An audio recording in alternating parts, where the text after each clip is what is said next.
Bien, pues siendo hoy lunes 20 de septiembre del 2021, comenzamos un nuevo ciclo de sesiones. En estos momentos no me encuentro suficientemente estructurado como para decir cuántas van a ser, pero es la primera de muchas, en donde nos vamos a enfocar al conocimiento y a la práctica de las virtudes, sobre todo comenzando por las virtudes cardinales.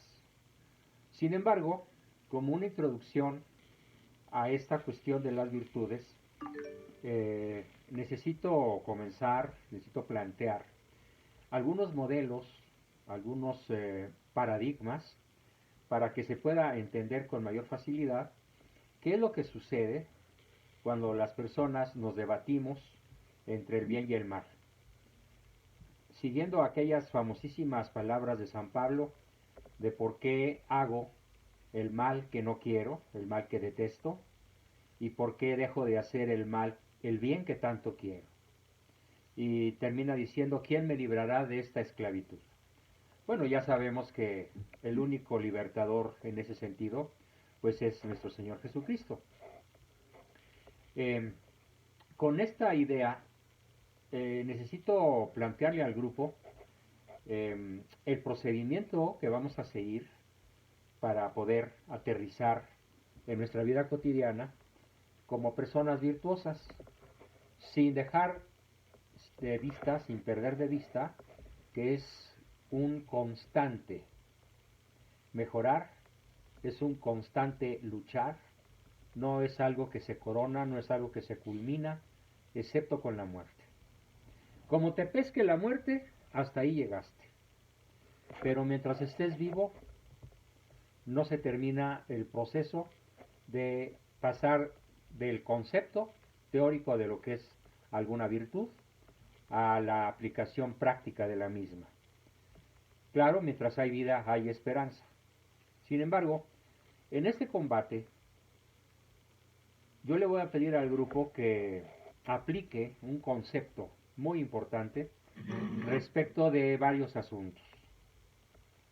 Esta llave maestra que vamos a aplicar, amén de otras, para poder pasar de la teoría a la práctica en el terreno de las virtudes, se llama escepticismo por método o escepticismo metodológico. También se llama escepticismo moderado. ¿Qué es esto del escepticismo por método o metodológico o moderado? Bueno, pues es y vamos a imaginar la virtud en el centro, a mi derecha un vicio, a mi izquierda otro vicio. En el centro encontramos la virtud del escepticismo metodológico, en el cual se duda de alguna afirmación, se duda de alguna negación, se duda de alguna idea, pero no por el hecho de dudar, no porque sea yo un contrario a X persona, a X doctrina, a X ideología. Es más, yo puedo ser tremendamente partidario de una determinada ideología o contrario, tremendamente opuesto, adversario feroz de otra ideología cualquiera. ¿Y qué es lo invariablemente recomendable? El escepticismo por método, que consiste en dudar para aprender, no en dudar por dudar, no en dudar para seguir dudando, sino que la duda se plantea como una necesidad de procesos de aprendizaje, porque el que no duda no avanza, el que no duda no aprende. Por ejemplo, si tú tienes la absoluta certeza, como hace un rato un buen amigo mío al que me va a tocar contradecir de algo que dijo y que no lo dudó, ¿sí? Voy a ponerlo como ejemplo. Y este ejemplo que voy a poner también lo someto yo a duda. Porque como no soy el sumo pontífice hablando es cátedra, y en materia de fe y costumbres, pues me puedo equivocar como cualquier otro mortal. Sin embargo, con los datos que tengo a la mano, después de dudar qué decir, he llegado a una conclusión, que puede ser provisional. o puede ser definitiva, pero que de todas maneras aún está sujeta a la duda metodológica, a la duda moderada para saber más. Pues resulta que, como ustedes deben haberse enterado, muchos de ustedes, el día 16 de septiembre, no sé exactamente a qué hora, pero en la puerta de la basílica se veía todavía luz de día, hubo una ceremonia de rendición de honores a la bandera, con una banda de guerra, con trompeta, corneta, no es trompeta, corneta, tambores, la bandera nacional al frente, en una escolta militar de soldados, ¿sí?, del ejército mexicano, que entraron a la nave principal de la basílica, se plantaron frente a la Virgen, bajaron la bandera, o sea, rindieron la bandera ante la Virgen. Vi 2 o 3 veces el video desde diferentes ángulos y he recibido una asombrosa cantidad de preguntas, mensajes, protestas, comentarios, etcétera, diciendo, desde la mayoría, es que es un sacrilegio, es que es una irreverencia, es que qué horror, vivimos tiempos difíciles. Y bueno, inmediatamente sabiendo que hoy iba a tocar este tema con ustedes, pues me puse a dudar y me puse a investigar. Y resulta que después de 2 o 3 horas de investigación, me topé con la carta que la principal autoridad eclesiástica de la basílica, o sea, el señor cura de la basílica, el principal responsable del culto, de las misas, de todos tipos, de difuntos, del ordinario cotidiano, de los días de fiesta, de organizar festividades, bla, bla, bla, bla, dio una larga explicación muy plausible, muy lógica, muy inteligente, bien escrita, bien redactada, de por qué no solo no es un acto sacrílego ni irreverente, sino una costumbre que viene de la vieja España. Las bandas de guerra entran a las basílicas del Pilar, de Zaragoza, a la formidable iglesia que está en Barcelona de la Sagrada Familia y a otras muchísimas pequeñas, medianas y grandotas, ¿sí?, pero allá con bandas de guerra, no como esta, que está medio chafita, bandas de guerra espectaculares, incluso sinfónicas, ¿sí?, y con instrumentos militares de mucho mayor afinación y calidad, pues cantan el himno de España, ¿sí?, ese que después se volvió una letra de una plegaria en México, pero es la música del himno español, ¿sí? Entonces, y dio una larga explicación ese señor cura de la basílica, y pues yo me quedé satisfecho. Dije, pues realmente hace mucho sentido que una banda de guerra entre el día 16 y le rinda honores a la Virgen de Guadalupe, a la bandera, sobre texto, dice el señor cura de Marras, a las fiestas patrias. La única cosa que yo sí voy a censurar acremente, y hasta de mal humor, es que se equivocaron de día. ¿Qué quiero decir con eso? Pues que no debió haber sido el día 16, porque Hidalgo no tiene nada que ver con la bandera mexicana. Y porque si realmente se quiere honrar a la Virgen en las fiestas patrias y rendir la bandera a la guadalupana, tendría que haber sido el próximo día 27, el lunes 27, que es la auténtica fecha en la cual México celebra no la consumación, eso está mal dicho, porque como lo he dicho sobradamente en mi grupo de los viernes, que por cierto, este viernes pasado por primera vez logré 100 participantes en una sola sesión, y están todos otra vez invitados al próximo viernes, que es cuando seguiremos profundizando en este tema de la independencia. Lo dije claramente, Hidalgo no empezó la independencia, Hidalgo empezó un desgarriate tremendo y la retrasó 11 años. Así que yo no tengo nada que celebrar el día 16, pero no tengo por qué oponerme a que la bandera se rinda a los pies de la guadalupana, ¿sí?, por una banda de guerra. porque esto es hasta secular, tal vez milenario, en los pueblos latinos.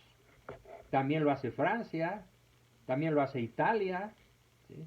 Incluso eh, marchas compuestas por Giuseppe Verdi, el músico italiano más famoso en el ámbito operístico, y otros autores, pues son tocadas con la bandera nacional de Italia, y no es una fiesta pagana, o sea, es una costumbre latina de los pueblos latinos europeos. Y vino a México y se quedó en México, y ahora andan por ahí muchas personas que no han dudado de su percepción, que no han aplicado el escepticismo por método y dicen cosas muy atrevidas. ¿Sí? La iglesia está en manos de Lutero, el que maneja la basílica es un cura renegado, irreverente, seguramente es amigo del peje, y cosas muy salvajes, muy atrevidas, muy temerarias, diría yo, por no aplicar algo que les voy a pedir a todos que apliquen en su proceso de formación. Sobre todo aquellos que están en procesos terapéuticos largos.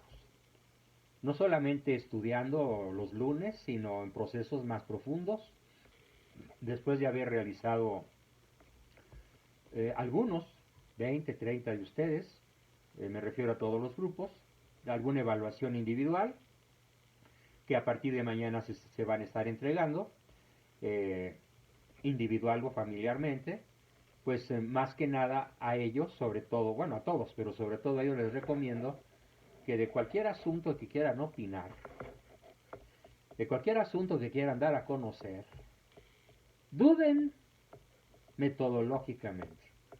¿Será verdad? ¿Será mentira? ¿Tiene matices? ¿Este planteamiento es fino, es burdo, es primitivo, es inteligente? ¿Tiene otro ángulo desde el cual se pueda mirar? ¿Sí? Miren, los grandes descubrimientos en la historia de la psicología, por supuesto, de la neurología, de la física, de la química, de las matemáticas, en todas las ciencias humanas, incluyendo la teología y la filosofía, sobre todo la teología que tiene mucho de revelación, ¿cómo han avanzado? Por la duda metodológica. Porque la duda nos confirma algo o echa por tierra algo falso.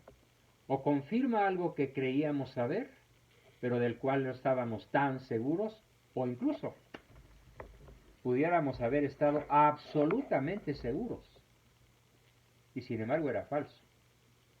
Les voy a platicar ahorita una tremenda historia de algo que pasó en un ámbito muy distinto al nuestro, en el ámbito de la industria relojera, por no dudar, por no aplicar este gran principio, que consiste en que ustedes van a dudar de su propia percepción respecto de cualquier asunto. Van a dudar respecto de algún planteamiento mío, o de varios o de muchos, para someterlos a un proceso de un aprendizaje más profundo. A veces el no dudar nos conduce a verdaderas catástrofes. Les platico una que recuerdo con mucha facilidad. Allá por el año 1958, un inventor de relojes, un diseñador de relojes suizo, logró diseñar el primer reloj movido con pilas, ¿sí? Con pilitas eléctricas. No sé cuál haya sido la sustancia en aquella época, pero desde luego todavía no eran de litio, de algún otro material. Y ya que logró él su diseño y que vio que era factible, se atravesó la cuadra porque enfrente de su oficina o buffet de diseñador de relojes había una fábrica de relojes. Y se presentó con el dueño de la fábrica de relojes, le enseñó su diseño y le dijo, te pago lo que tú acostumbres a cobrar por fabricarlo. Fabrica un prototipo y después muy probablemente puedas fabricar toda una serie de relojes y va a ser el primer reloj de la historia movido por electricidad, no por resortes, por cuerda o por algún otro mecanismo de orden físico, no, sino por electricidad.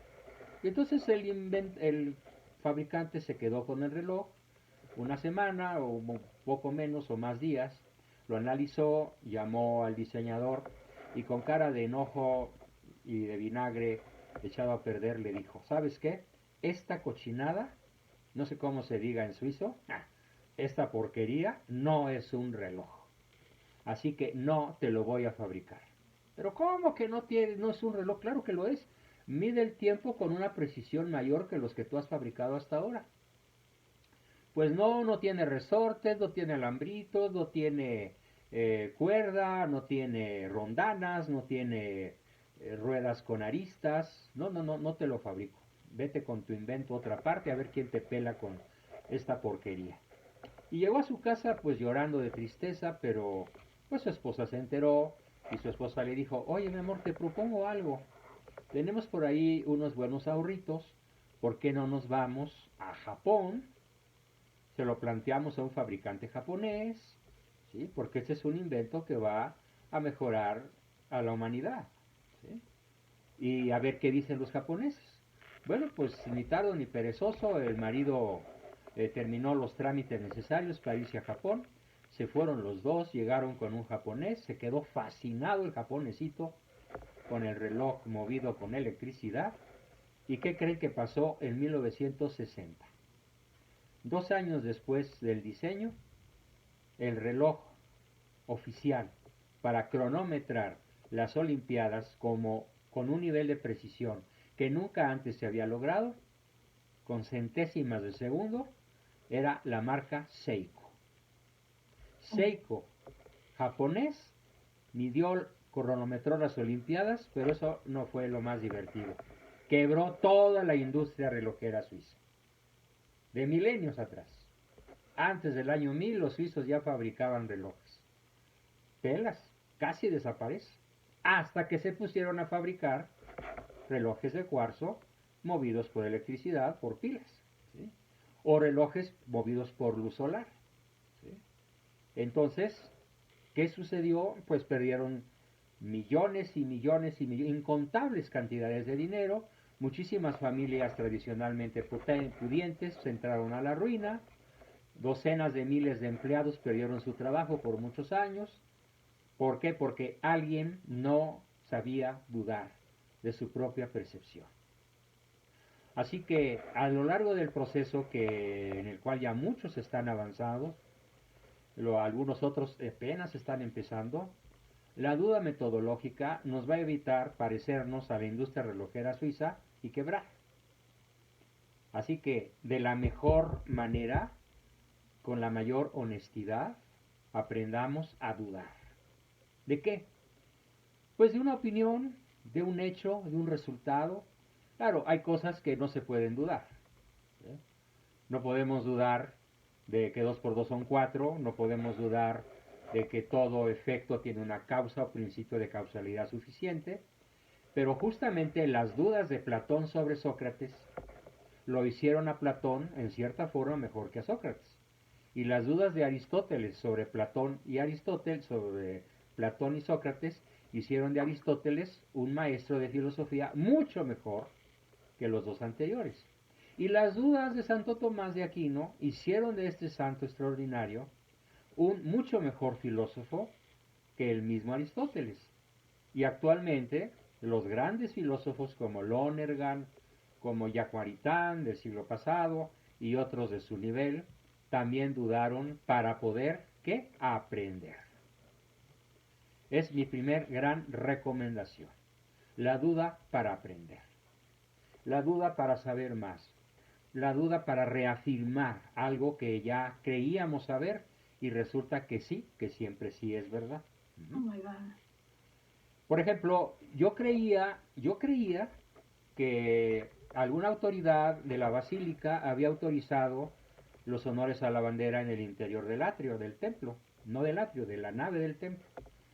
Yo creía que así era, como yo ya había leído por ahí alguna cosa, me había enterado de algún suceso parecido en pueblitos de Michoacán o de España. Pero lo busqué y encontré la carta del rector, de la máxima autoridad en la basílica, para celebrar o no cualquier tipo de evento. Y dije, qué padre que dudé y qué padre que encontré este documento que le voy a participar a mis amigos que andan diciendo por ahí que fue una tremenda profanación, seguramente promovida por el homúnculo de Palacio. Y no fue así. ¿Sí? Es una fiesta que tiene siglos de celebrarse en distintos países del mundo, sobre todo latinos. Así fue como quedó resuelto ese asunto y bueno, pues se los platico para que de paso aprendan algo sobre el tema. En la sesión del viernes yo afirmé algo rotundamente, sin dudar, y una chiquilla de 15 años me sacó un folleto y me corrigió. Ay, Dios mío. ¿Sí? Y bueno, formidable corrección porque me aclaró. Yo había dicho que las indulgencias plenarias no aplican para las ánimas del purgatorio, en el sentido de que uno no sabe si Dios las sacó o no, a pesar de que hayamos hecho indulgencias por ellas.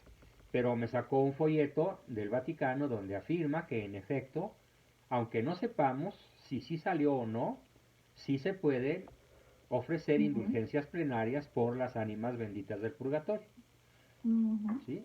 Bueno, entonces, pues me dio una lección de mi propio chocolate, una sopita de mi propia, probadita de mi propia sopa, porque yo debía haber dudado de mi afirmación antes de lanzarla con poco matiz. ¿Sí? Bien, entonces, la duda metodológica para aprender. A lo largo del proceso que hoy iniciamos, del ciclo que hoy iniciamos, les pido por favor que la hagan mucho como ya nuestro buen amigo Ricardo lo hace con mucha frecuencia. Encuentra por ahí un link, no sé cómo se las averigua y pum, lo sube, ¿no? Ya sea para afinar, para rectificar o para formalizar algún acerto de mi parte o de alguno de ustedes o de él mismo. Mientras más a partir de esta etapa aprendamos a dudar para aprender, mientras más sepamos dudar para saber y volver a dudar para saber más e ir fincando un edificio sólido. Bueno, incluso fíjese, un poco antes de morir Santo Tomás de Aquino tenía dudas tan severas sobre su monumental obra, la Suma Teológica, que la quería quemar. Por fortuna sus discípulos se lo impidieron, porque sabían que a pesar de las dudas finales de Santo Tomás, la inmensa mayoría de sus tesis eran probadamente correctas. Sin embargo, hubo autores posteriores que a partir de la duda que tenía Santo Tomás sobre su propia obra, dijeron, bueno, ¿y qué tal si la sometemos a lupa? Y descubrió algún investigador por ahí, cuyo nombre en estos momentos no recuerdo, que en efecto la visión que tenía Santo Tomás acerca de los sexos, hombre y mujer, en cierta forma, sin ser misógino, pero no tenía clarísimamente establecido el concepto de la absoluta identidad, de dignidad, de igualdad entre hombre y mujer. Como que no le gustaba mucho a la mujer y la criticaba mucho más que al hombre. Bueno, si él hubiera vivido lo suficiente, seguramente él, por su afán de dudar para aprender, lo hubiera corregido. De hecho, es la escuela realista que empieza con Sócrates, Platón, Aristóteles, Santo Tomás, bla, bla, bla, la que plantea esta metodología para aprender. ¿Qué vamos a aprender principalmente en este grupo? Virtudes. La aplicación práctica de las virtudes. El que no duda, yerra. Y de chiripada acierta. Bien, y hablando de la duda metodológica, tenemos algo que no es virtud. Como lo dije, son dos extremos, uno a la derecha y otro a la izquierda. El extremo de la derecha es el que duda de absolutamente todo, para negarlo. No, Dios no existe, el alma inmortal no existe, las mujeres son iguales todas, los hombres todos son iguales, después de vejez no hay viruela, chango viejo no aprende maroma nueva, infancia es destino, como te educaron vas a ser toda la vida, no hay cambio, nadie cambia, los hombres no cambian, las mujeres no cambian, la humanidad no cambia, la corrupción somos todos, punto. Es la absoluta negación de la posibilidad de que haya algún error en su acerto. No dije acierto, dije acerto, con S, en su afirmación. Eso significa la palabra acertum, acerto. Y de ahí viene la palabra asertividad, el que se afirma. Bien, el incrédulo no cabe en un grupo de desarrollo humano. Cabe el otro, el que duda para saber, el que duda para aprender. Pero el que no cree, vaya, ni en sí mismo. El que no cree que su esposa pueda cambiar. Esto va con dedicatoria a varios de los de ustedes que están aquí presentes, que en privado me han dicho, es que estoy seguro que mi esposa no va a cambiar nunca. Eso no es escepticismo por método. Eso es un escepticismo rabioso y exagerado. Porque ¿qué tal si sí?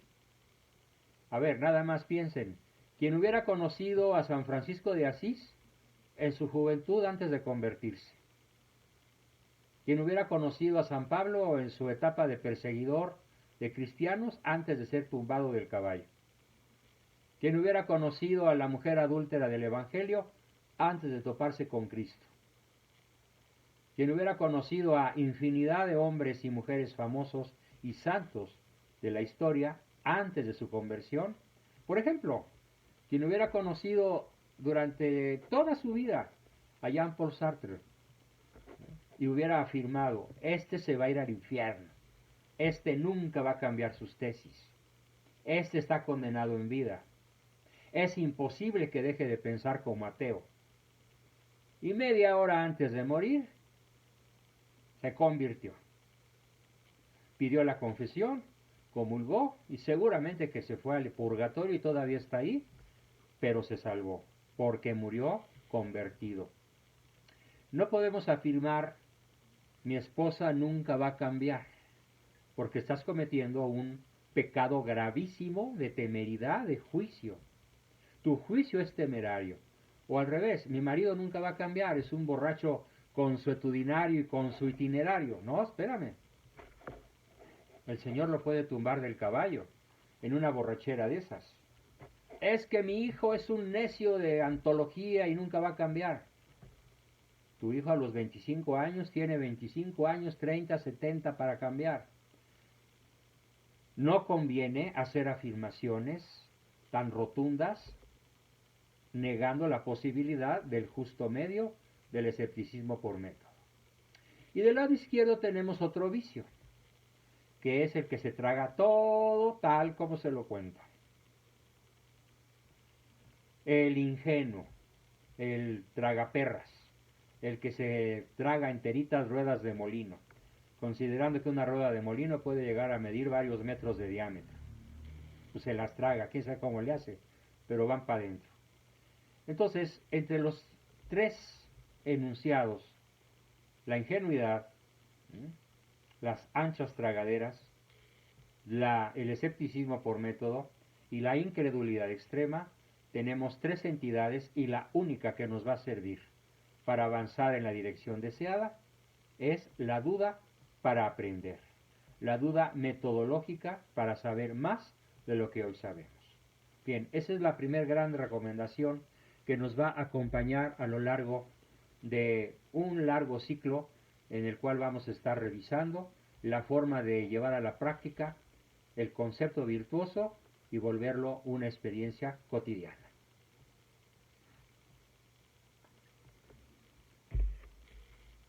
Ahora bien, nos vamos a topar en este proceso, esta es la segunda parte de mi exposición de hoy, nos vamos a topar con un fenómeno que nos ejemplifica muy bien una viborita. Algunos zoólogos han escrito por ahí, no los he vuelto a encontrar desde hace muchos años, estoy hablando de unos 30 años que encontré un artículo donde hablaba de esta viborita, pero que tiene su nombre. Esta víbora se llama Ouroboros, O-U-R-O-Boros, Ouroboros, y que tiene una particularidad, se come su cola. ¿Pero cuándo se come su cola? Pues en una época del año, cuando después de hibernar sale otra vez al desierto Probablemente recuerdo que hablaban del desierto del Mojave, que es una franja desértica de más de 1000 kilómetros de largo y angosta, que abarca varios estados de la República Mexicana, por ejemplo Sonora y Arizona, y tal vez un poco más al norte y un poquito más al sur. Y esa viborita, cuando viene la estación, después del invierno, cuando viene la primavera, empieza otra vez a serpentear por ahí en busca de comida y se alimenta toda la estación. Pero, ¿qué sucede si se acaba la comida? Ya no encuentra lagartijas, ya no encuentra ciempiés, ya no encuentra alacranes, ya no encuentra alguna cucaracha, algún bicho de la zona desértica que se pueda devorar. Y entonces recurre a la única manera que tiene para salvarse la vida. ¿Cuál es? Comerse su cola. Y empieza a avanzar en comerse su cola lentamente. ¿Sí? Se va digiriendo su propia colita lentamente. Claro, es una víbora muy larga, de 1 metro o más.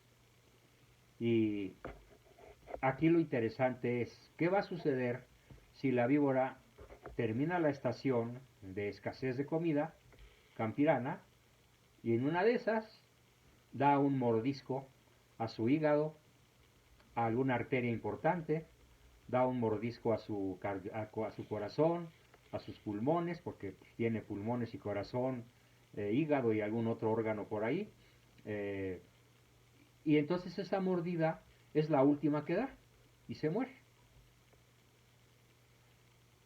Probablemente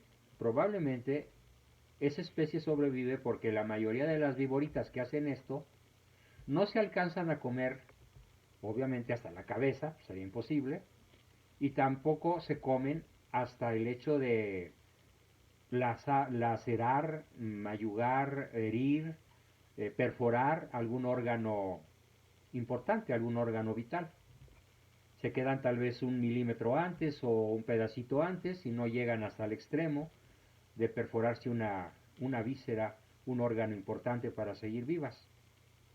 Y en eso ya llega la siguiente estación de agua, ¿sí? El verano, con sus lluvias abundantes, incluso sabemos cómo irrigan los desiertos con cierta frecuencia, y la víbora ya no tiene que comerse su cola y sigue viviendo su ciclo cada año hasta que se muere de vieja o porque se la coma un animal mayor.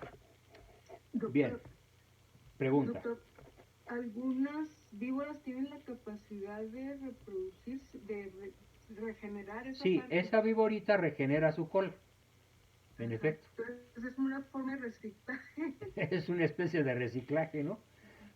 Sí, pero sobre todo yo quiero comparar este hecho zoológico, este hecho del mundo de los reptiles, lo quiero comparar con la vida humana. Miren, la analogía es perfecta. ¿Qué hace una persona, por ejemplo, que fuma, que es adicta al cigarro? Sobre todo cuando fuma. Yo espero que en el grupo no haya fumadores, pero si lo hay, pues ¿qué me diría esa persona? Cuando fuma, cuando siente ansiedad, cuando tiene una preocupación, cuando al día siguiente tiene un examen, cuando está a las 12 de la noche esperando que regrese un hijo que anda por ahí de picos pardos o se fue de fiesta y el celular lo trae apagado, o suena pero no le contesta y entonces empieza a pensar lo peor y se acompaña de un cigarrito y de otro y de otro y de otro porque a lo mejor el escuincle llega a las 4 de la madrugada o tal vez ya no llega y la dama, sobre todo si es mujer y tiene cierto espíritu aprensivo o sobreprotector, pues sigue fumando. Y pasan 8 días y vuelve a suceder una situación de nervios y vuelve a fumar. Y así fuma cuando tiene nervios. Pero hay otras personas que no fuman cuando tienen nervios, que fuman siempre. Es más, se acaban una o más cajetillas diarias. Y el análisis del perfil de personalidad del fumador empedernido nos ha hecho ver a todos los psicólogos interesados en el asunto que el adicto al cigarro como el adicto a la comida, sobre todo a la comida chatarra, que el adicto al juego de azar, el bingo por ejemplo, o las cartas, que el adicto a las armas, que el adicto a la cocaína o a cualquier otra forma de adicción, que el adicto a las compras, que el adicto a la coprolalia o lenguaje sucio, en donde la persona experimenta un gran placer al decir groserías, leperadas, incluso a sus seres disque queridos. Es un adicto, pero ¿por qué es adicto? Bueno, en primer lugar, porque se está comiendo su cola. Literalmente. Toda adicción equivale a lo que hace la viborita. ¿Y para qué se come la cola la viborita? Para sobrevivir la estación en la cual carece de comida. ¿Con qué objeto una persona es adicta a cualquier cosa? Para sobrevivir. ¿Y para sobrevivir qué hace? Pues disfruta cada vez menos, claro, cada año menos, pero incluso puede acortar su vida. Puede ser la viborita que sí se clavó la tarascada, la dentadura o completa o los incisivos en algún órgano vital y ahí quedó. Pero mientras estuvo disfrutando de su adicción, estuvo salvando el pellejo. Literalmente. Entonces, ¿por qué una persona fuma, se emborracha, es adicta a las drogas, a la violencia, a las palabrotas, a las compras, a la comida chatarra? Porque carece del alimento igual del que carece la viborita. La viborita carece de cucarachas, alacranes, ciempieces y sabandijas. Pero ¿de qué carece la persona que se come su cola de estas formas tan variadas? Pues carece de CTR, carece de caricias, de tiempo y de reconocimiento, y entonces recurre a las adicciones como un mecanismo de supervivencia. Para no sentirse tan mal, para no sentirse tan famélico, tan hambriento, tan desnutrido emocionalmente, fuma, se droga, se emborracha, compra. Yo conozco varias mujeres, incluso dentro del ámbito familiar, que han leído aquella famosa frase del Palacio de Hierro: todo con exceso, nada con medida. Soy totalmente palacio. U otra peor: compro, luego existo. ¿Sí? Parodiando a aquel filósofo Descartes, ¿no? Pienso, luego existo. Que por cierto debió haber dicho existo, luego pienso. Porque hay personas que piensan, hay personas que no piensan, pero existen. Y me refiero a los niños de cierta edad, ¿no? A los infantes menores de 3 o 2. Bien, no necesitan pensar para existir. Existen aunque no piensen y un día llegarán a existir. Pero bueno, entonces volviendo a nuestro ejemplo de la viborita que se come su cola, una invitación muy cordial, muy intensa, muy seria que les hago a todos es: descubran por favor cómo se están comiendo su cola. ¿De qué forma se la comen? Peleando con la esposa, correteando a los hijos con normas de disciplina, comiendo comida chatarra, gastando cosas que no necesitan y para las cuales no les alcanza el billete. Hay 1001 formas de comerse la colita. Y no estén tan seguros de poder sobrevivir, porque en una de esas, ahí se pueden quedar. Bueno, desde luego, en un borrachazo, chocas y te mueres, o quedas lisiado. Estabas tomando, como algunos amigos míos, algunos pacientes, algunos alumnos que he conocido recientemente, con toda franqueza me dicen: yo tengo que tomar grandes dosis de alcohol cuando me siento ansioso. Y además lo revuelven con tranquilizantes, ¿sí? Con lorazepam, con benzodiazepina, con tafil, con Prozac, qué sé yo. Y claro, es un cóctel que puede llegar a ser mortífero, aunque la persona tenga 25 años. Los invito entonces a todos a hacer una reflexión muy profunda, para darse cuenta que algunas o muchas de las conductas que me han consultado con el deseo de dejarlas, algunos de los comportamientos que más nos dañan, equivalen, como lo hace el Ouroboros, a comernos la cola. Ahora bien, ¿por qué es tan difícil dejársela de comer? Bueno, para empezar, ¿cómo son los colmillos de la víbora? Si la vemos de perfil, pues es así, ¿sí? Están hacia adentro, no son así, están hacia adentro. No me refiero al hocico, que sí se abre de esta forma.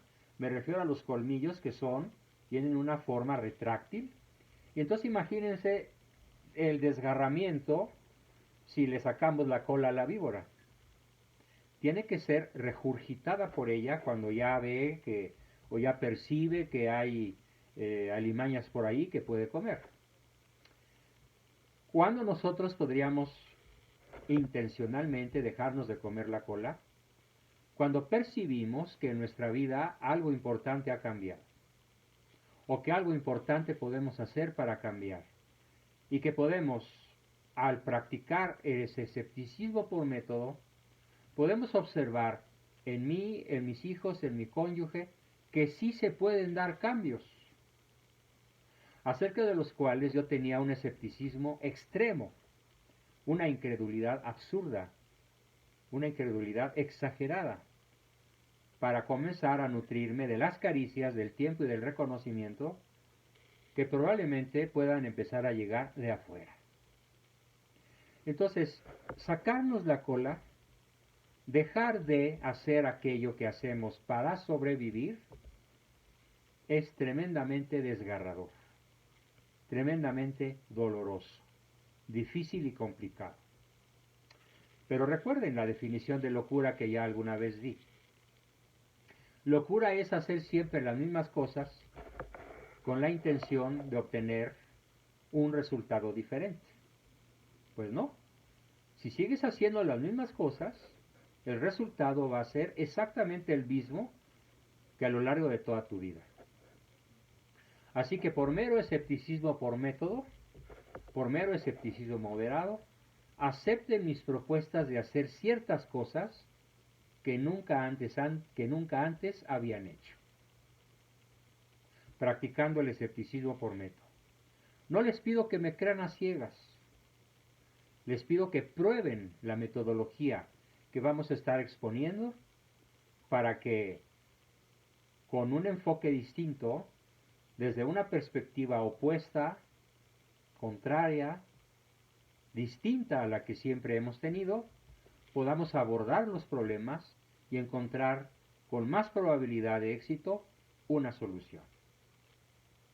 Abandonando el extremo de la credulidad absoluta, de la ingenuidad, en la cual cualquier cosa que diga algún locutor, ya la dijo López Dóriga, no hombre, la dijo fulano de tal, no, pues tiene que ser cierto, nadie ni siquiera lo cuestionamos, ¿no?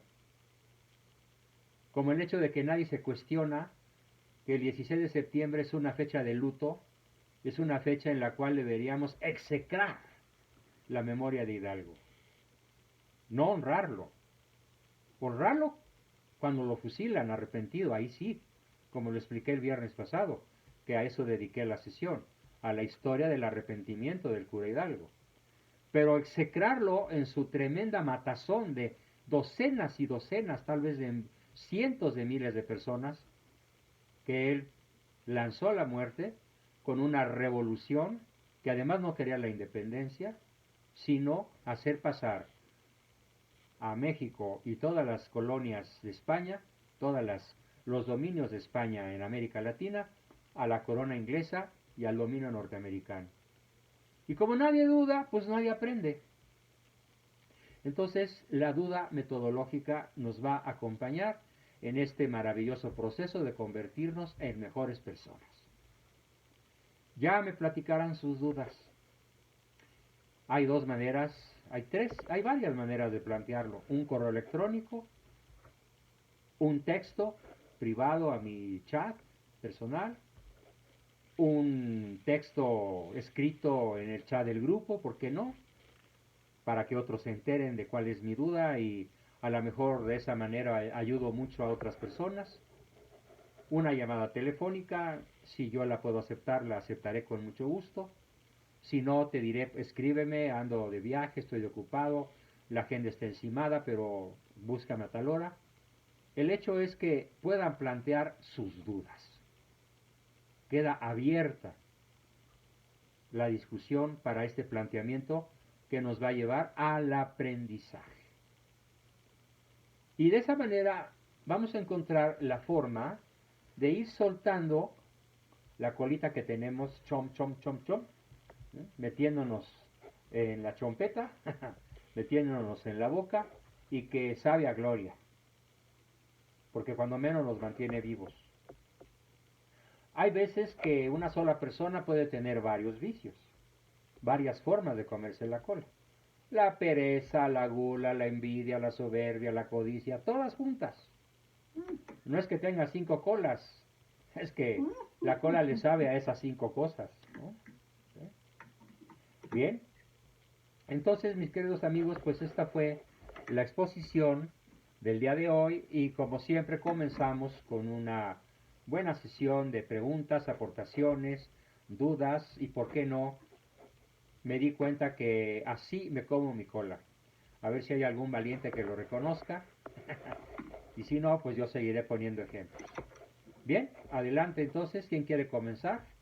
Para plantearnos lo mismo de siempre, dudas, aportaciones, comentarios, lo que gusten. Escucho. ¿Quién comienza? Doctor, yo me quedé con duda del documento que nos estás diciendo. Sí. ¿Qué es lo que tenemos que plantear? ¿O es nada más si tenemos Fue un alguna ejemplo, duda, fue un contactarte ejemplo, para... fue un ejemplo. Ok, Pero el gracias. documento que yo encontré sobre la autorización que da la máxima autoridad de la Basílica para la celebración de esa ceremonia de honores a la bandera ante la Santísima Virgen de Guadalupe, es un documento que les voy a compartir. ¿Sí? Ahí está la firma del señor párroco, del responsable, pero eso nada más fue un ejemplo de cómo hay personas que afirman. No, decía de que nos decías que si te queríamos mandar un WhatsApp, una llamada. Sí, lo que tú gustes, lo que te sea más fácil como comunicación. ¿Okay? Pero es para plantearte es para plantearme alguna duda, es para plantear Okay. una pregunta confidencial o abierta, como tú quieras. Es para decir, pues yo ya intenté esto y me falló. Yo veo que por más que me esfuerzo, no hay cambios en mi familia. No sé cómo hacerle, ¿sí? O sea, un diálogo más frecuente con el instructor, con el entrenador, aunque sea breve, puede ser contundente para aprender ciertas cosas que de otra manera pues no sabríamos cómo manejarla, ¿no? Y que nos estabas dejando tarea y no había entendido. Ok, correcto. Bien. Gracias. Magnífico. Bien, ¿qué más? ¿Alguna otra duda de algún otro tipo? ¿Comentario, aportación? Adelante. Yo quiero hacer una aportación, ya que nadie se atreve Adelante, Luli. A decir sus culpas. Empiezo yo a ver si se animan. Yo fumé muchísimos años. Aprendí a fumar como a los 14 o antes, pero nomás para decir que no, porque la gente se reía, ay, ¿qué no sabes? ¿Qué tú pues, no, mira, sí sé, le daba una fumada y lo regresaba, mira, pero no me gusta. Como a los 14, 15 fue que empecé a fumar por presión con el que entonces era mi novio, pero era ocasional. A los 17, por diversas causas, lo agarré mucho, muchas situaciones. Y fumaba promedio una cajetilla diaria. Durante la carrera fumaba a veces casi 2 cuando me juntaba con una amiga que fumaba mucho. Ella fumaba como media y yo como 1.5. Sí, o sea, me la compraba yo 2 y entre las 2 nos la acabábamos, pero yo fumaba mucho más que ella. Cuando tenía yo 58 años, me dio cáncer, en teoría por eso, porque fue uno que no se asocia con eso, pero ya tenía yo varios años que lo intentaba dejar y suspendía y retomaba. Por experiencia yo ya sabía que si me fumaba un cigarro, iba Ibas a a volver seguir. a caer. Si estaba en eso, volvía a caer. Pero también le tenía ya miedo a la sensación horrible de delirium tremens casi, o sea, no te alucinaba, pero era una desesperación enorme cuando trataba de suspenderlo otra vez. Ya se ve que los primeros días de la primera semana eran los más difíciles, y cada vez decía, voy a volver a intentar, y a la tercera es la ansiedad, pero le tenía miedo a esa sensación tan horrible. Entonces, cuando me operaron, estuve los 11 días intentando, que no pude ya fumar, dije, voy a aprovechar que ya pasaron los días más angustiosos, que ni me acordé del cigarro por como lo mal que me sentía, y volviendo a la casa ya no fumé, aunque tenía cigarros los tiré, y aunque me daban ganas no los retomé, porque también decía, bueno, voy a dar mi batalla contra el cáncer y voy a seguir fumando, pues no tiene congruencia, ¿verdad? No tiene caso, después me generó otro cáncer y ya dejé de fumar. Pero ahorita que lo comenta usted respecto al CTR, caigo en cuenta de dos cosas. Una es la principal causa de mi angustia era mi relación con mi madre, que murió 2 años antes. Ajá. Y habíamos alcanzado a solucionar en el último año muchas situaciones.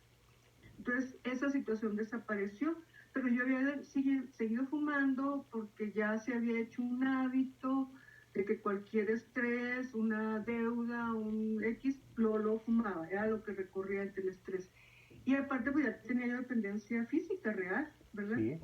Entonces, pero no había caído en cuenta de que cuando me pasó eso, yo recibí una dosis extra de CTR de parte de mis hijos, especialmente los gemelos, que me atendieron magníficamente, y uno de ellos, ya lo he dicho y no me canso de reconocer, me dio 1 año de su vida entero, suspendió todas sus actividades para estarse conmigo. Caray. Y el otro todo el tiempo que podía, trabajaba para apoyar la casa y todo, y el resto del tiempo también estaba conmigo. Entonces, yo creo que ese CTR, ahora yo quiero darles el reconocimiento, A tu fue lo que hijo. me apalancó para Bueno, dejar no eso. solamente Ya estás no dando fumo, gracias a Dios.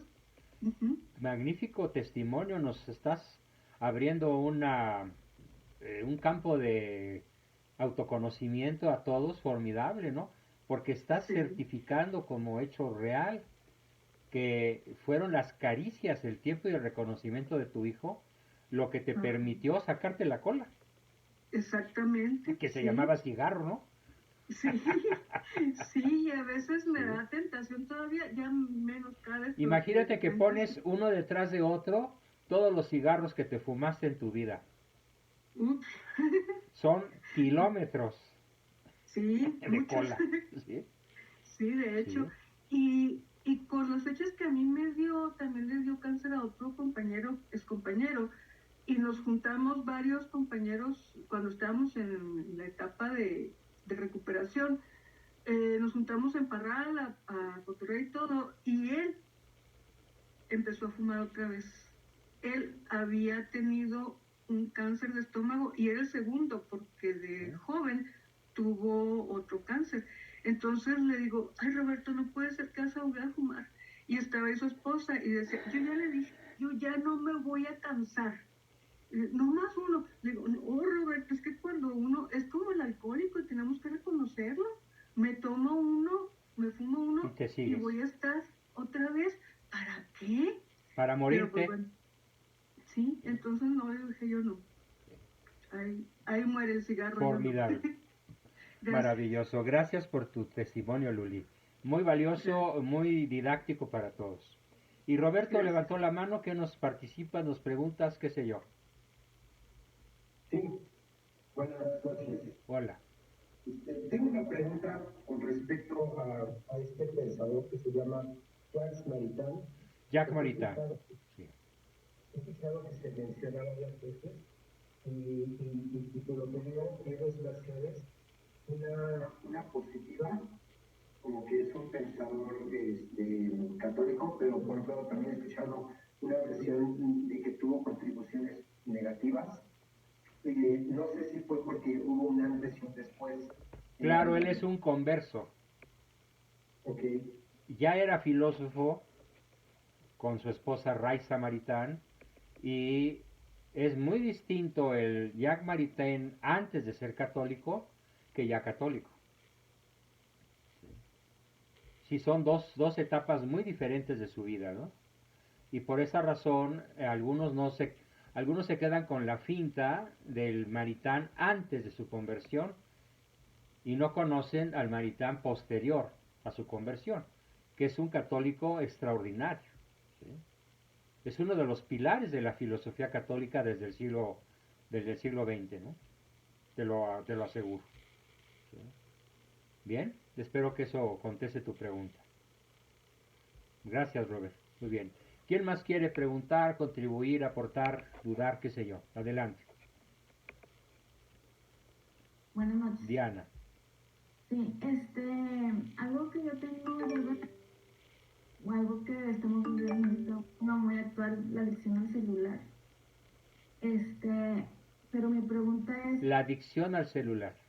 sí, pero mi pregunta es, bueno, pues yo ahorita no tengo alguna adicción que piense, que se me ocurra ahorita, nunca he fumado, ni tomo, ni nada. ¿Pero la tuviste, la del celular?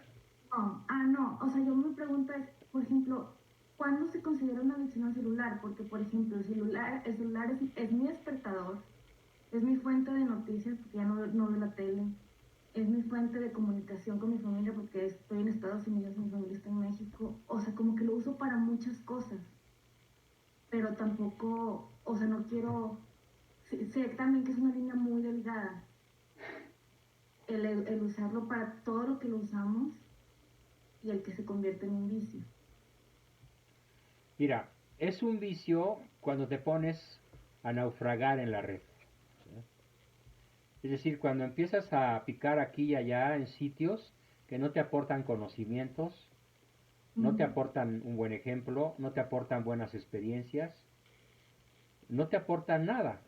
Simplemente es diversión. Y esa diversión es un juego psicológico que puede ser mortal.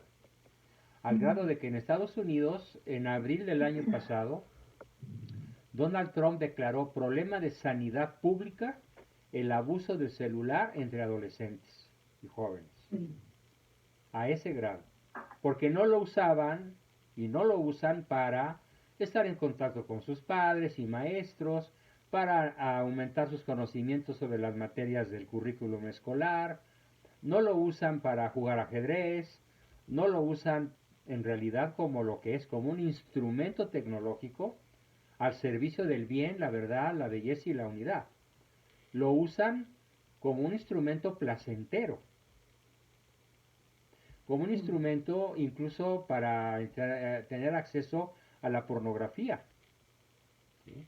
O a las compras compulsivas. Entonces, ¿cuál es la diferencia? Un celular no es una adicción en tanto es un bien honesto. Y por lo tanto, tiene su dosis de placer, claro, y su dosis de utilidad. Pero sobre todo se utiliza para fines honestos. ¿Sí? Okay. Y puedes utilizarlo muchas horas al día. A ver, por ejemplo, yo doy consulta por Zoom, doy cursos por Zoom, leo los periódicos que me importan por la pantalla del celular, ¿sí? A veces por la computadora, pero pues si no me he levantado y que me quiero echar otra horita junto a mi esposa, sobre todo si está como ahora un poco delicada de salud, pues me quedo viendo las noticias en el celular, trabajo un par de horas desde el celular antes de bajar a la oficina, y bueno, es un uso profesional muy redituable además, que me permite estar en un lugar, en el hogar, sin tener que ir a una oficina, sin tener que transportarme, ni hacer otras cosas que serían una pérdida de tiempo, como andar en el periférico un par de horas de ida y otro de regreso, ¿no? Entonces, tanto honesto como útil y placentero, en ese orden, no es un vicio. Okay. Sino cuando el aspecto de diversión es lo primero. Ahí sí puede haber lo que se llama en psiquiatría ya una adicción, perdón, se llama el síndrome de las pantallas. Ya es un síndrome psiquiátrico en la Unión Americana, en Japón y en otros países del mundo como Singapur, Corea del Sur, han declarado ya un problema de salud pública. Porque la gente ya no lo usa en el sentido que te lo dije, sino principalmente por diversión. ¿Okay? Sí. Bien. Muchas gracias. Bien. ¿Alguna otra pregunta, comentario? Adelante. Un Carla. comentario. Ah, perdón, ¿quién dijo comentario? Yo, Ah, Humberto Sarabia. Adelante, Humberto.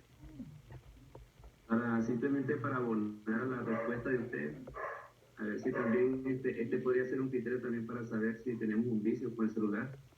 Es decir, después de que nosotros hemos ocupado el celular para las cosas indispensables o necesarias, si este nos roba alguna de las tres manifestaciones de las hambres básicas, como caricia, tiempo y reconocimiento, podemos decir ahí también que tenemos ya un vicio. Claro. Es decir, cuando ya hice lo que tenía que hacer, me informé en el periódico, cuando dice, y ahora tengo el tiempo para dar caricia o tiempo, y no lo doy, sino que más bien me enfrasco en el celular en cosas que ya no son necesarias, puede ser eso un criterio también para saber si nosotros estamos ante un vicio en el celular cuando nos quite este tiempo. Gracias. Me parece un criterio muy apropiado, Humberto. Acabas de hacer una aportación sumamente valiosa. Entonces, que nos quede claro a todos que si el celular le quita a tu familia tiempo, caricias y reconocimiento, pudiéndoselos dar, ya hemos traspasado hacia la línea del uso vicioso del celular. Ya sería una colita que te estás comiendo. Muy bien, espléndida aportación.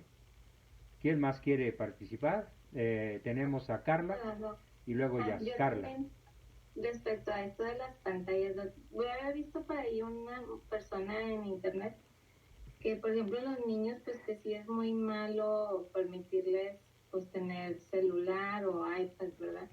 Pero, por ejemplo, me pasó en secundaria con las más chicas que ya les piden iPad obligatorio. Entonces, simplemente porque a ellos sí les causa adicción, incluso le llaman por la misma luz de las pantallas que les afecta. Usted que sabe de que la luz que generan y la interacción con el iPad y eso sí, Sí. puede generarles un... Las pantallas en general tienen que tener ciertas regulaciones de carácter médico, dependiendo mucho del nivel de sensibilidad del niño. Se sabe, por ejemplo, que las pantallas disminuyen una zona cerebral que se llama sistema reticular ascendente y tienden a disminuir la capacidad del pensamiento abstracto. Pues que la persona te decía que ningún menor de 17 años deberíamos de darle ni celular ni iPad. No, es muy exagerado. 17 años me parece muy tardío. Yo estoy hablando de 12, 13 o 14 años, dependiendo del nivel de inteligencia, de cultura, de creatividad. Y desde luego hay una cosa que siempre recomiendo, que el celular no sea, durante la etapa de formación, de crecimiento, la herramienta principal, sino una herramienta auxiliar. ¿Sí? Okay. No, Y pues que la herramienta principal sea la lectoescritura a mano, no en teclado, y que la herramienta principal sea la lectura de libros físicos. Okay. Y que la resolución de problemas matemáticos sea con la memoria. O sea, que no tengan una calculadora para resolver problemas hasta de trigonometría en la secundaria o la prepa. O sea, volver a lo básico y tener la computadora para aquello que solo la computadora nos puede brindar. Es absurdo que tú te vayas a transportarte horas enteras incluso a una biblioteca para buscar libros que a lo mejor no encuentras, cuando con unas 3 o 4 teclas bien escritas y un enter tienes acceso a millones de documentos sobre un mismo tema. Y no exagero. Hay millones a veces de sitios en donde tú tienes que ser muy selectivo para ver qué vas a escoger. Entonces, la búsqueda de información en un celular, en una tablet, en una computadora, es una ventaja formidable para cualquier persona, de cualquier edad. Pero no puede ser el instrumento principal para el desarrollo de la inteligencia humana. No hay como el papel, el libro, Sí, yo también creo la letra eso. Ajá. escrita, las cuentas de memoria. Por eso sigue siendo muy importante que los niños de primaria se aprendan las tablas. Ujú. Nada de que, ay papá, pues tengo la calculadora. No, no, no, a ver, ¿cuántos son 9, 7 por 9? Órale, ¿no? Sí, ok, bueno. Bien. Gracias, Doc. Sí, pues yo a la grande le di celular hasta los 15 y pues la pequeña, pues el iPad, pero ya, pues ya la saqué del sistema abierto y están en Novice Fashion, que es un sistema de homeschooling. Y Magnífico. pues muy encantada porque pues yo creo que hasta el contenido supera con mucho al TEC de Monterrey. Por Y supuesto. ya se me hace mucha mercadotecnia más que contenido Más que contenido. educativo. Sí, estoy de acuerdo. Estoy de acuerdo. Gracias, Doc. Bien, ¿quién más levantó la mano? Había por ahí otra personita. Adelante, Jazz. Bueno, sí, doctor, yo quiero, de la charla que usted nos dio, yo quiero preguntarle qué tanto se acerca duda a sentido común. Bueno, el que tiene sentido común sabe dudar. Perfecto, sí. La duda es parte del sentido común, es un elemento fundamental en el sentido común. Como también lo es otra herramienta poderosísima que también vamos a explicar en su momento, que es la intuición, que es llegar a un conocimiento válido de modo no logístico, ¿sí? O sea, llegas a la conclusión sin las premisas. Esta Sí. forma de aprender, esta forma de saber cosas es más femenina que masculina, mucho más.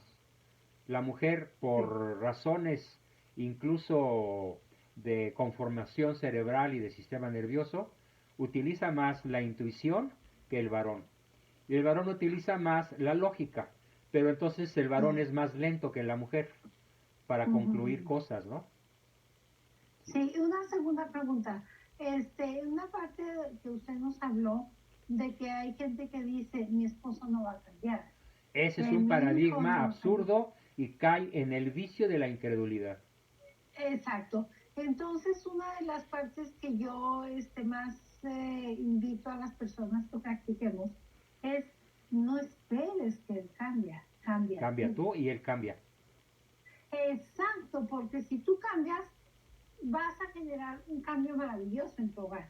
Eso es todo, doctor. Magnífico. A propósito de esto, tengo una anécdota que contarles. Es una anécdota que yo les cuento a mis alumnos menores de 10 años, ¿sí? Que suelen ser mayores de 5 o 6. Entonces, en esa franja, en donde ya están en primaria, pero todavía no en secundaria, para explicarles la importancia de no esperar a que su mamá cambie, a que su profesor cambie, a que su compañerito cambie, les cuento la historia de un 1 y un 0. Y les cuento así. Ahora ustedes son mis niños de kinder o de primaria.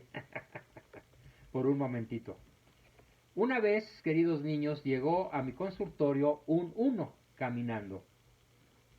Y le salían unas patitas muy cortas del cuerpo del 1. Y con esas manitas cortas venía arrastrando a un 0. Y el 0 venía rodando al lado del 1.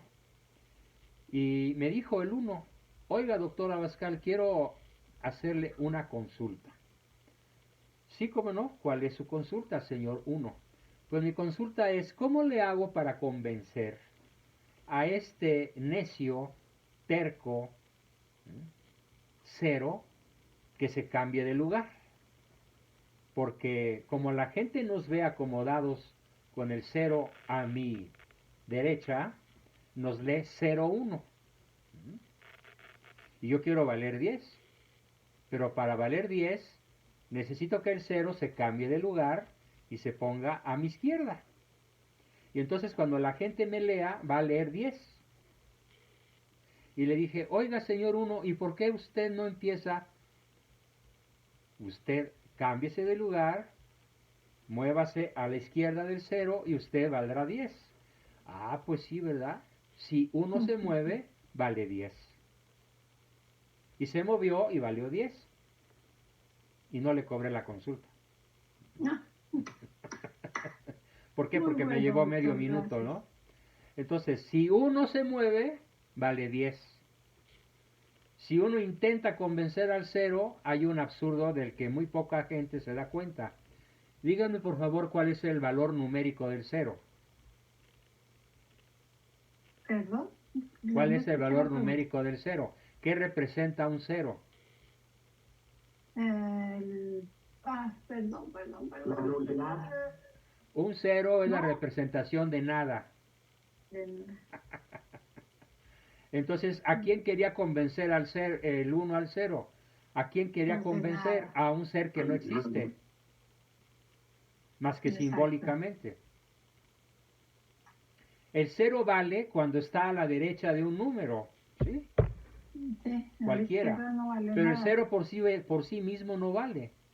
Entonces, si tú estás necio, hablándole, convenciéndole a tu esposa, a tu marido para que cambie, ¿a quién le estás hablando? A nadie, Al cero. al 0. Nunca se va a mover porque él ni siquiera sabe que existe, ni siquiera sabe que le estás hablando. Ujú. Entonces el cambio empieza por 1 para valer 10. Me. Yo, Mira, doctor, yo, yo mi. siempre creo mucho eso de que cuando tú se le estás así con un dedito así, es que tienes que hacer, es que tú, pero ¿cuántos dedos tenemos de vuelta? 3. 3. Entonces, no, empieza por ti. Y sí, a nuestro Empieza por esposo, a 1. nuestros hijos, exacto. Y a nuestro esposo, a nuestros hijos, a nuestras familias decirle, no me hables así, me estás insultando, ¿sabes qué? Soy tu mamá, no soy tu empleada, mi amor. No sé, ubicar a las personas en el justo medio. Decir lo que toca decir. Y no, ¿por qué me hablas así? Y no, decir, oye, soy tu mamá, mi amor. No me hables así.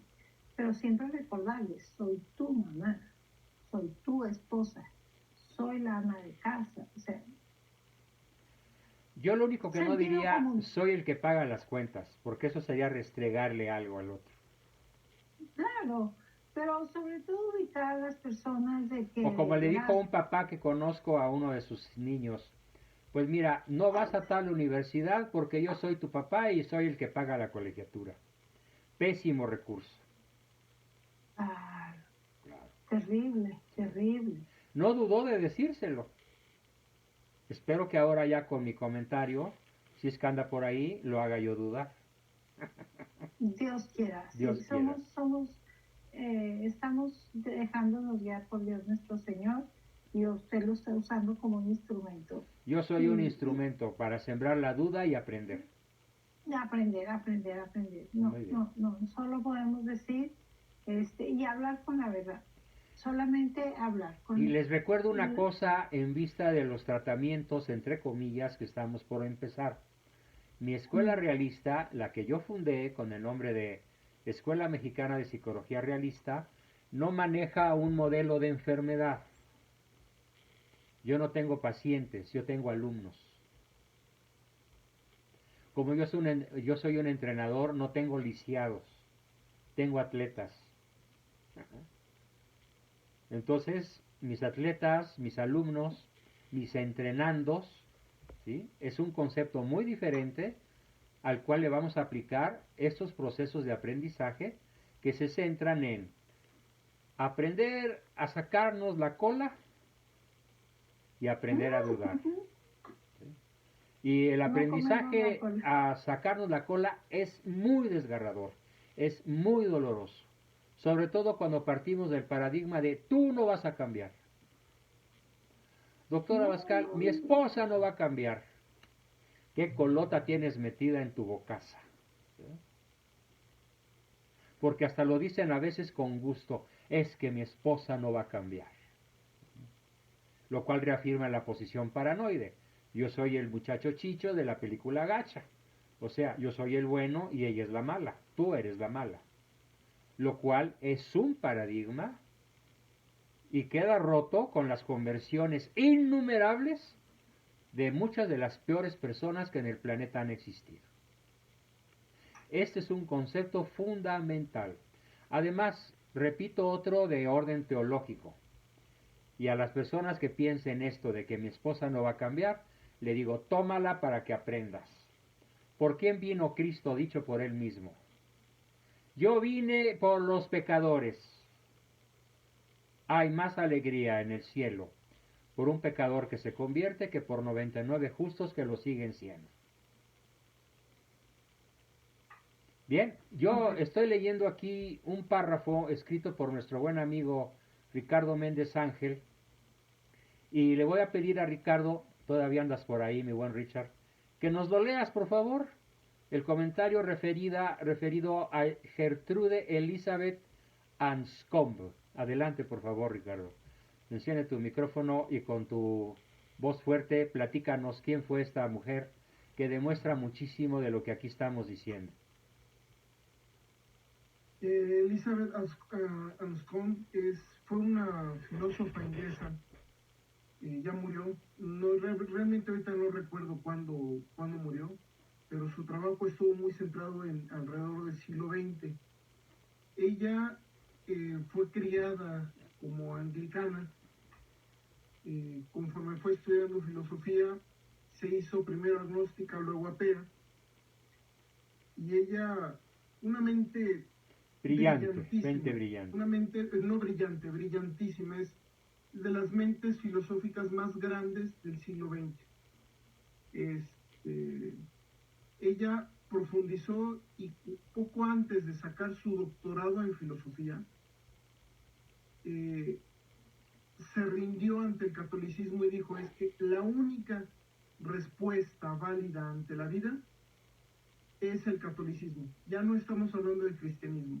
Dijo, la única respuesta válida ante la vida es el catolicismo.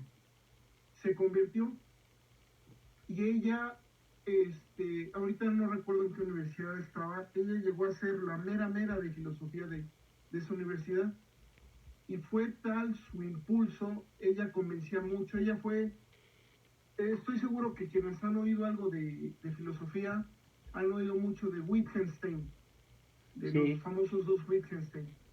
Bueno, pues ella fue una de las albaceas de todo el corpus de escritura de Wittgenstein. De hecho, por lo menos la tercera parte de su obra la dedicó a analizar a Wittgenstein. Pero ella, cuando se convirtió en un proceso de 10 años, terminó convirtiendo a poco más de la tercera parte de todos los filósofos de esa universidad, ateos, anglicanos, inclusive tengo entendido que inclusive algún hindú que era, hinduista, lo terminó convirtiendo al catolicismo. Fíjate. Maravilloso. Y su última fase de vida, tanto de vida profesional como de vida, se dedicó a escribir acerca de las virtudes, acerca de vicios y virtudes, acerca de valores de ética y de moral católicas, centrado totalmente en el catolicismo. Curiosamente, precisamente esos son los escritos que menos publicidad le hacen. Le hacen muchísima publicidad a todo lo que fue sus análisis sobre Wittgenstein y de todo eso, pero cuando se mete en la parte moral, en la parte de virtudes católicas, sus libros, inclusive en Amazon, son bien difíciles de encontrar, no están completos. Digamos que sufre una cierta forma de persecución o de ley del silencio para que no se conozca la brillantez de su inserción en el catolicismo mediante la duda metodológica. Sí, y yo estoy ahorita empezando a leer un libro de ella, y yo no sabía esto. Inclusive tuvo relación vía carta con Wittgenstein, con Jacques Maritain y con otros más. Inclusive, ¿cómo se llama? El que usted acaba de mencionar, Lonergan. La cita. Bernard Lonergan, sí. Bernard Lonergan la cita cuando trata acerca de las virtudes, por la profundidad de su pensamiento. Y si llegan a encontrar libros de ella, sobre todo lo que son virtudes, valores, principios, ética, moral, léanlos. Yo lo que he leído de sus extractos es increíble, es increíble. Ajá. Me está pidiendo María Eugenia Vargas que si por favor vuelves a mandar al chat el nombre de esta filósofa, porque tal vez ya se perdió en medio del chat. Ponlo hasta abajo, por favor. Lo que voy a hacer es que voy a copiar el texto y lo voy a mandar al chat del grupo. Ok. Ahí. Excelente. Bien, queridísimos amigos, pues si hay alguien más por ahí, sería la última pregunta, aportación, comentario. Adelante, Roberto. Una pregunta también, he escuchado de una beata que escribió sobre virtudes y vicios.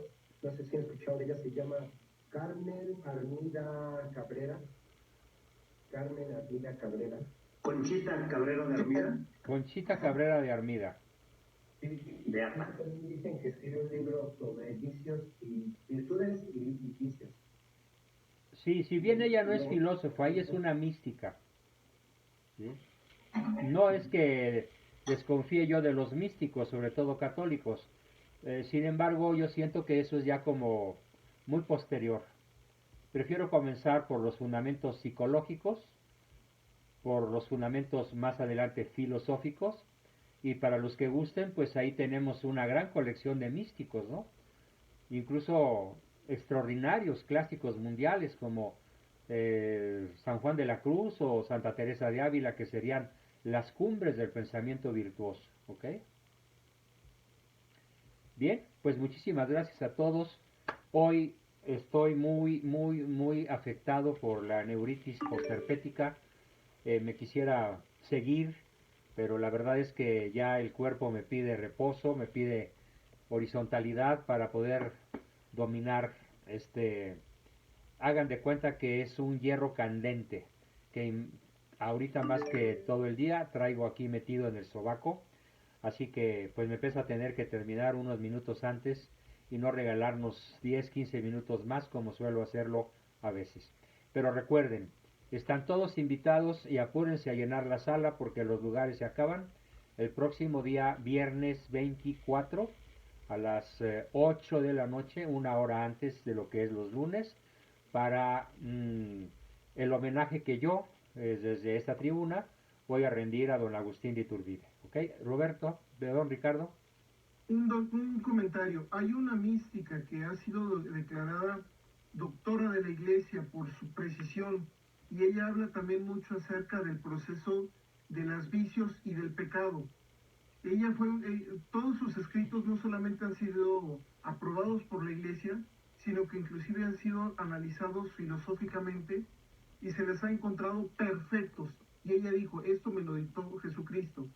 Pero han sido encontrados perfectos filosófica, teológica y místicamente, se los recomiendo mucho. ¿Se llama? La santa es Santa Catalina de Siena. Ah, no, bueno, doctora de la Iglesia. Jaque mate. Casi nada. Y es Casi doctora nada. de la Iglesia. Además, por eso es que por ahí oí a alguien de Conchita Cabrera de Armida, es maravillosa, tiene cosas, pero todavía sus escritos están siendo analizados. Sí. En Váyanse cambio, por Santa ahí. Catalina ya llegó. ¿Sí? Santa Catalina de Siena. Ya. Muy bien. Excelente. Pues queridos amigos, muy buenas noches. Buenas noches a todos. Espero escuchar sus despedidas, que sean felices, sean virtuosos y nos vemos el viernes.